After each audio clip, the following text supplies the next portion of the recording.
As we find ourselves in the middle of holiday party season, you may be concerned about how much alcohol you're consuming. We're also approaching a month that's referred to as Dry January. It's an international campaign to promote a self-imposed break from alcohol. If we decide to join in, does that mean we have to put aside our beloved nectar of the gods? Not necessarily. One option will be discussed on today's episode that takes me into San Francisco. I think that we're really here to just be an option for people who are excited to have a night or have an occasion and celebrate and savor and experience and not have the alcohol. She's Catherine Diao, who has partnered with her longtime friend Dorothy Mulholland to create Studio Null and Null non-alcoholic wines. Yes, Null as in zero. These astute young ladies were determined to fill what they felt was a void in the NA category, and you'll hear how they're doing it in a moment. On the Wine Road podcast is brought to you by Sonoma Clean Power. For those of you in the area, learn how your actions can make a greater impact with clean, renewable energy at poweringeverydaymoments.org. That's poweringeverydaymoments.org. I started my interview with Catherine of Null Wines by asking how they came up with the idea of creating a non-alcoholic wine and why they decided to source their wine from Europe, which was an intriguing decision on their part. You know, two parts to that. So I think on the how did we come up with it, I'm someone who loves to have a good time, and I've enjoyed many years of dinner parties and trying new things at restaurants, and I'm a big fan of the industry. I'm a wine lover, but yeah, as I got older, I was a little bit like, not sure if this is something I want to be doing as many nights in a row, as many glasses of wine. And Dorothy and I sort of have this joke, like we're often the last two people at the party. And if you stack up being the last person at the party with also like a full night of drinking wine, multiple nights a week, that can kind of just catch up with you. So I think we saw the need, and we were talking to a lot of people who are in a similar position, I think. And then decided to go for it during the pandemic. We had been talking about working on it for a while and put our heads together and decided to just go for it. And then on the sourcing side, it's a really interesting question. Obviously, we're in California, and there's a lot of great wine that's sourced from here. A lot of expensive vineyards, too. There are a lot of expensive vineyards. There's a lot of expense, period. And one of the things that we saw was we thought that the highest quality products in the category that we had tried up till that point were coming from Europe, where it felt like the non-alcoholic movement was a little bit further ahead than it was in the U.S., so more options at stores and at restaurants, people asking fewer questions if you're opting for an NA option, and it sort of being more widely adopted as you could have a non-alcoholic beer alongside an alcoholic beer. I used to go for bike rides with my friends in Germany, and they'd like drink non-alcoholic beer midway through the bike ride as sort of like a sports drink. And I was like, this is refreshing. Yeah, that's a new approach. Yeah. And so we started there because we thought we would get to the highest quality outcome. And our mission was to launch with the best possible product we could for the category, because most people have never heard of non-alcoholic wine and they've never tried non-alcoholic wine. And we really wanted folks' first impression of non-alcoholic wine to be one that was memorable in a good way. And we felt we were giving ourselves the best shot by working with more experienced folks on dealcoholization side and on the sourcing side. And then when it comes to European juice, there's just a lot of great options. And yeah, we've been really lucky with the sourcing. And you told me you were in Berlin for a while. I was, yeah. Do you have some European background? Yeah, and Dorothy spent a lot of her childhood in France, so we love going over there, and sure, who doesn't? And I think there's just so much to explore from different regions and different styles of winemaking, and different profiles that we can achieve and that we're excited to explore from that area. But obviously, one of the interesting things about non-alcoholic is the rules are sort of there are no rules. So we're also often looking into and doing experiments with domestic wines and looking at what is going to be exciting to folks like us and our customers around the dinner table or at the restaurant years from now. Yeah. It seems to be a movement that's adopted more by the millennials and Generation Z, but are you finding that the older generations are gravitating to this idea of drinking less alcohol as well? Yeah, you know, I recently was writing something and I wrote like silent revolution, which is a little too extreme. But I think there's a lot of news and there are a lot of stats about, 3 to 4 out of every 10 millennials is trying dry January. About the same percentage of Gen Z is indicating that they opt out. I think I saw a stat that was like 80% of people who are going out are not judging other people if they're opting for an NA option. So we definitely see that the trend towards acceptance of non-alcoholic options is shifting pretty quickly amongst the younger generations. I think with the older generation, while it's not talked about as much, we see that some of our biggest customers and fans are folks who are lifelong drinkers, who have always loved wine, who are a member of great wine clubs and order by the case and get excited every harvest and have really sophisticated palates and preferences, but they're also, for any number of reasons, arriving at this point where they're excited to be trying more non-alcoholic options and really excited for something that can pair well with their steak dinner one night a week, or that they can serve to their friends at their New Year's party when some of those folks are driving home, or their doctors have been telling them that they need to cool it a little bit. I heard that from my doctor too. He said, I think you need to cut down a little bit on your wine intake. And the problem is, it's not just wine. I mean, I love wine, but I like cocktails too, and beer. Same. Yeah, and I think we're in this interesting moment in time where so many people are focusing on their health, wearables, people are tracking their sleep and tracking their steps and optimizing with supplements and vitamins and workout routines and Pelotons. And as more and more research comes in about how alcohol impacts the human body, it becomes just a little undeniable. Like if you're trying to biohack, one of the best ways you could do it is change 3 glasses of wine tonight to 2, or change 1 glass a week to no glasses a week. Yeah. And I think we hear that a lot from the folks who are really excited and feel like this has a role to play in their everyday. There are a lot of benefits to wine. Definitely. But when you talk with a doctor, they say men should have no more than 5 glasses a week and 3 glasses for women. And that's less than 1 glass a night. Yeah.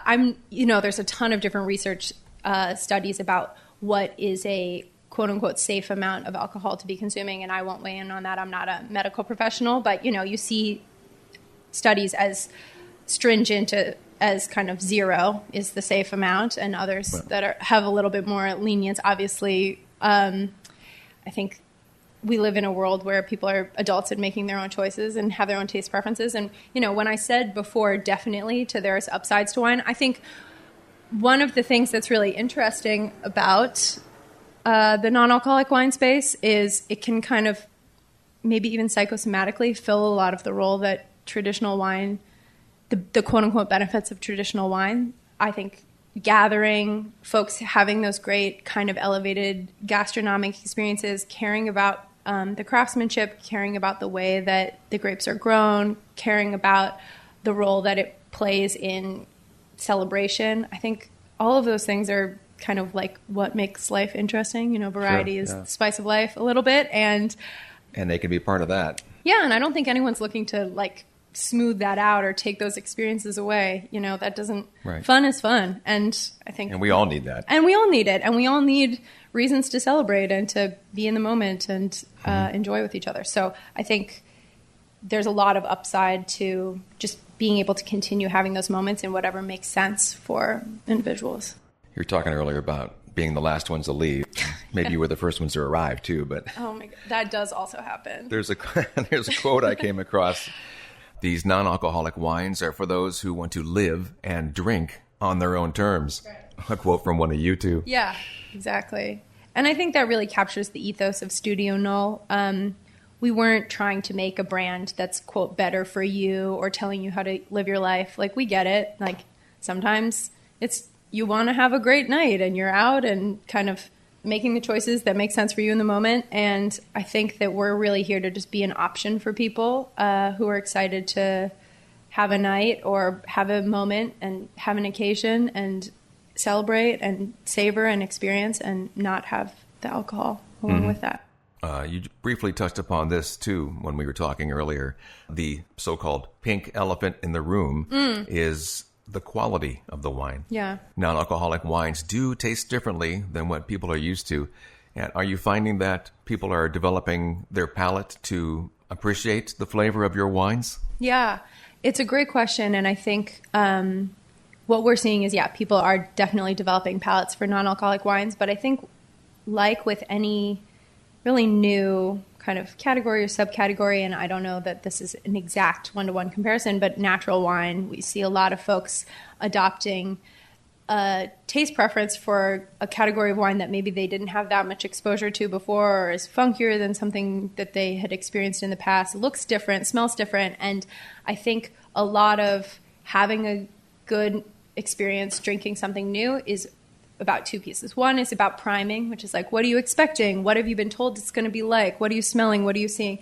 And then I think the other piece of it is having an open mind and recognizing that taste is very subjective.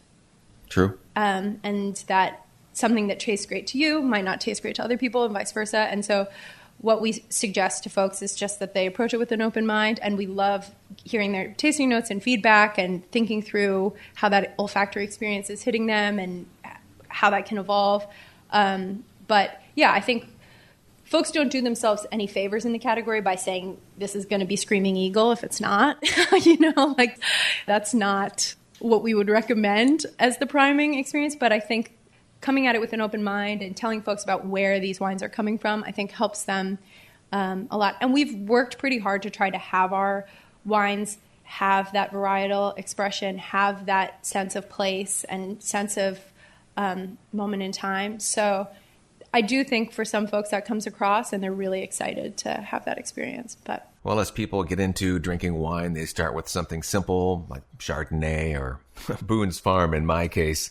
Then you learn to appreciate other varieties, and before you know it, you're hooked. Yeah, absolutely. I think that's one of the most interesting parts of being like an adult drinker of any kind is that your palate almost always is going to evolve in some way. The very first thing that someone drank is very rarely their favorite thing, 15, 20 years later. So right. I feel like I hear about all these like drinks of yesteryear, like different kinds of schnapps and different kinds of like hard apple cider malted concoctions that I frankly would be interested to see now. But yeah, I think personal taste changes a lot. Speaking of malt liquor and preferences, remember Zima? That was a malted alcoholic beverage that I enjoyed as a non-beer option in the mid-90s. But it's not around anymore, yet I understand you can find it in Japan. Yes, our alcohol preferences do evolve. When we return from the break, we'll talk about where they source their grapes and what less common grape varieties they bottle for their Null Wines brand here in the U.S.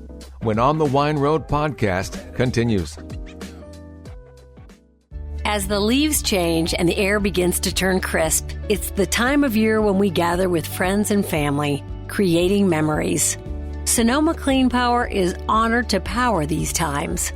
From the festive lights welcoming trick-or-treaters to your doorstep and cherished holiday feasts and game nights around your table, to those cool nights when the temperatures drop, Sonoma Clean Power is always there, powering life's moments, big and small. As fall and winter embrace us, remember that every flick of a switch, every hum of a heater, and every sparkle of a light are powered renewably and with a clean energy future in mind. So stay warm, stay connected, and celebrate the magic of the season, knowing you're doing your part.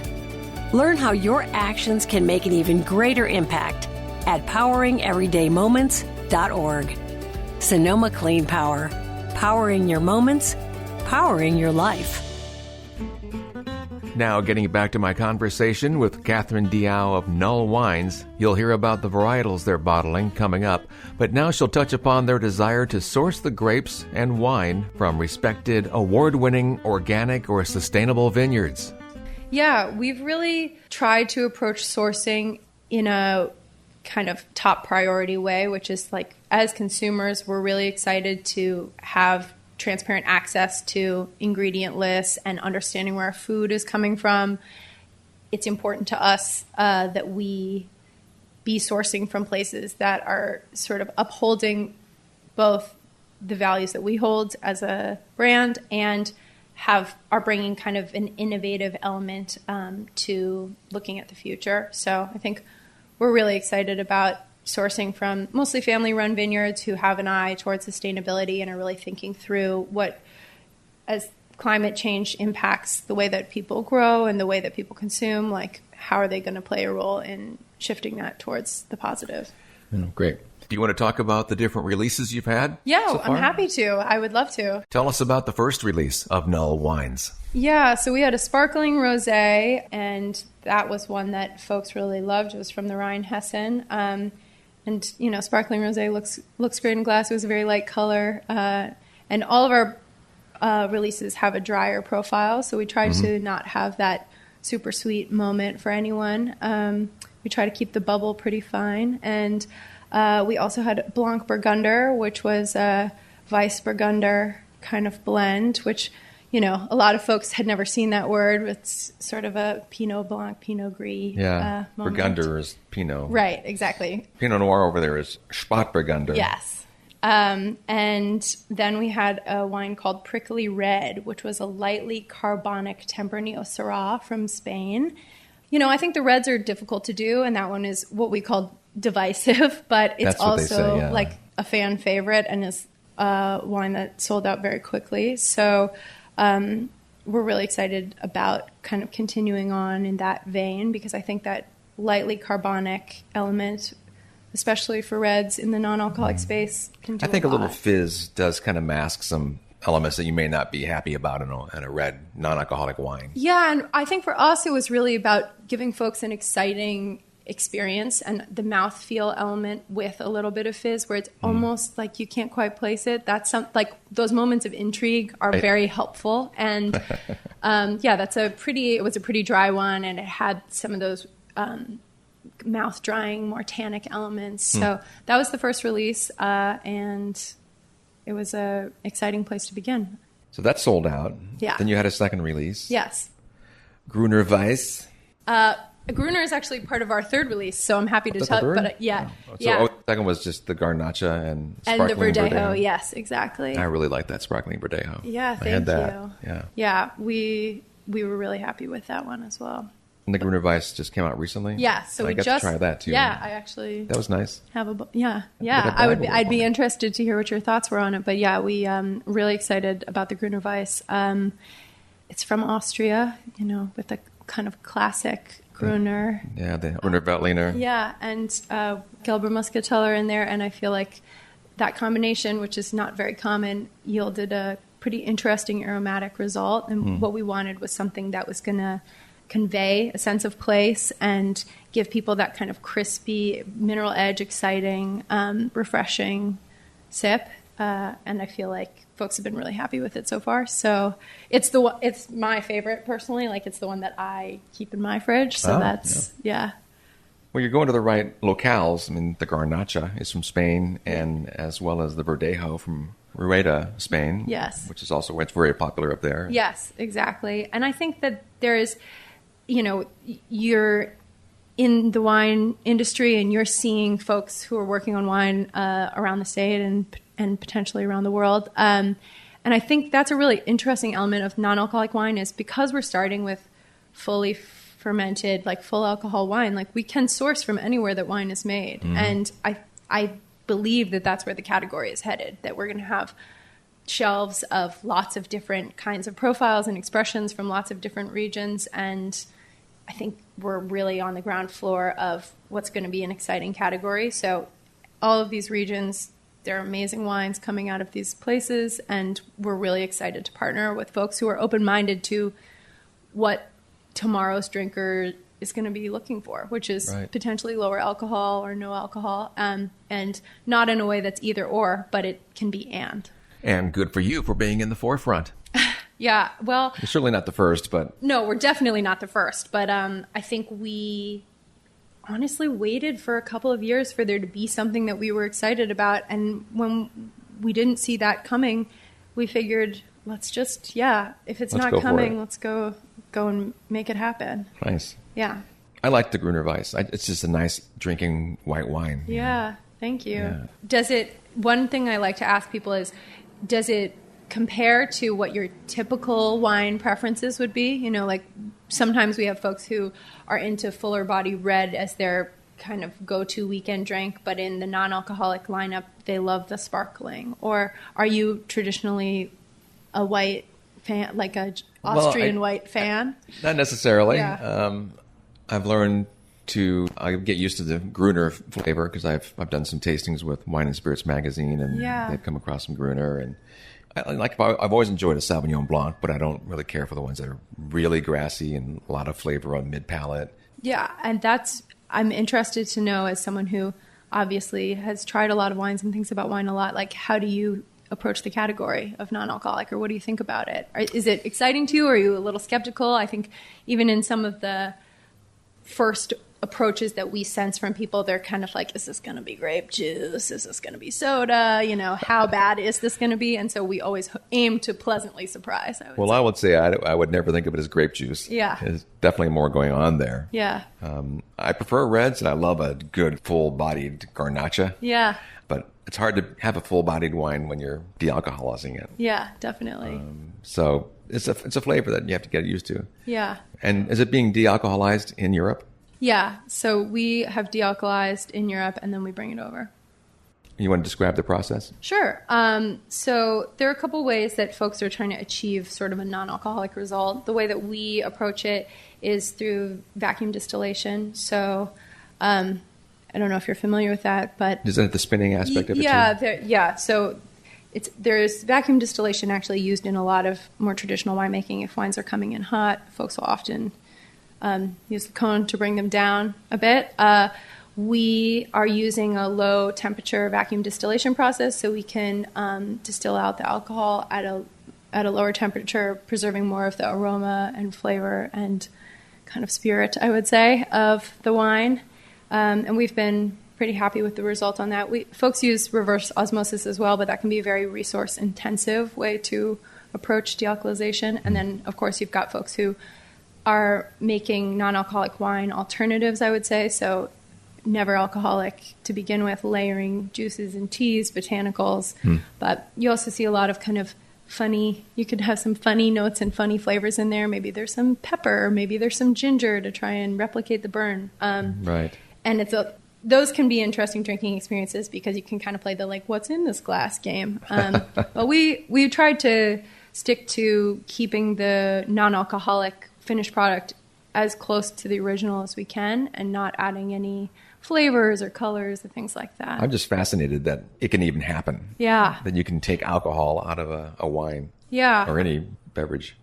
Definitely. And I think hopefully we're at the beginning kind of chapters of where the innovation and technological ability is going to lead us.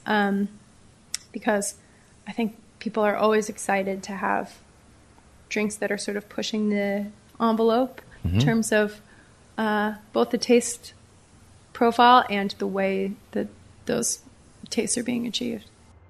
You're also leading the wine world in having the ingredients label on the bottle, which is coming soon for apparently every winery. Yeah. Unfortunately, they're not happy about it, but eventually there's going to have to be an ingredients label.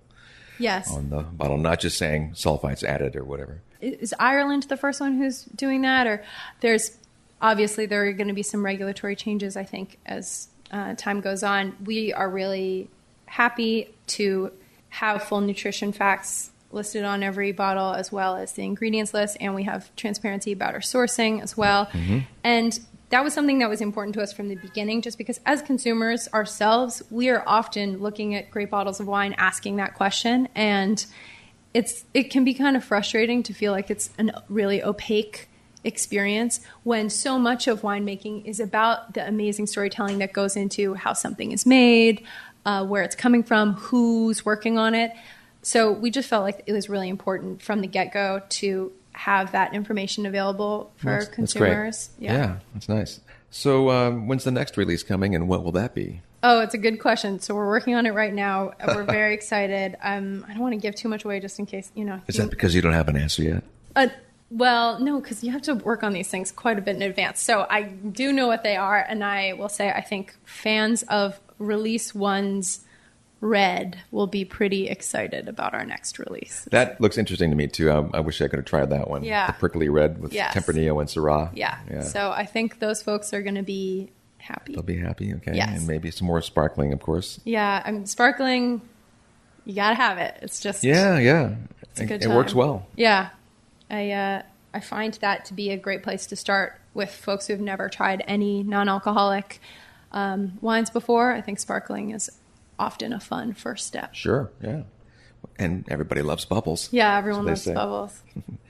When I can, prior to an interview, I'll do some reconnaissance. Okay. Especially if I'm not familiar with the brand. Yeah. So I reached out to Ocean Beach Cafe. Oh, yeah. Yeah. Josh, he's great. A non-alcoholic cafe bar and bottle shop. Yeah. And I spoke to Joshua James. Yes. And not only does he like your wines and told me that, hey, they're doing the best out there. And other people have said that. You've won awards and such. But he's also a real big fan of you and Dorothy. Oh, well, that's really nice. We're really big fans of him. And I think that Josh's Ocean Beach Cafe is a great example of something that we're seeing around the country, which is these non-alcoholic bottle shops can be advocates for like a huge amount of cultural change and kind of changing hearts and minds about what the non-alcoholic experience can be. So beyond just being a shop, it really seems like he's fostered an amazing community there. And so shout out to Josh. And yeah, it looks like a pretty fun place. Yeah, it definitely. It's also right on the beach, which is awesome. Right. And if people are interested to see where else they can find your wines other than ordering it from you, there's a list at the bottom of the page. Find us, and you'll see some locales there. We're really excited to be. So we've got customers in all 50 states, and we are also shipping to Canada, but we're excited to be expanding the retail footprint as well, because we had kind of limited runs, and so had a little bit limited inventory, and we're really excited to be able to reach more folks kind of where they are in shops in this next kind of phase for us. Well, from what I'm seeing, though, and maybe it's going to continue, maybe not, but when you do a release, it does sell out. Yeah. So right. Kind of keep your eye on when they're releasing new stuff and get a jump on it. Yeah. That is fair. That has happened with our releases so far. So, but congratulations for that. Thank you. Yeah, we've been really happy that folks are so excited about, I think, this category and having that option that people like to snatch it up when they can. Yeah. Catherine, thank you for your time. I mean, this has been a great conversation. Yeah, I thought so too. And I hope you enjoyed it as much as I did. Catherine is an impressive woman. I imagine her partner Dorothy is too. Find them at nullwines.com. And if you want a bottle that's sold out on their website, click Find Us at the bottom of the homepage for other locations that carry Null, including Ocean Beach Cafe in San Francisco.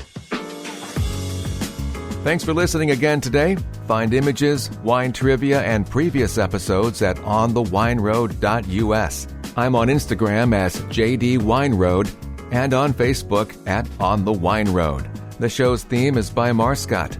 Subscribe to On the Wine Road podcast on your favorite platform to receive new episodes on your device automatically. Positive reviews are always appreciated. I'll talk to you next time on the Wine Road. I'm Jeff Davis.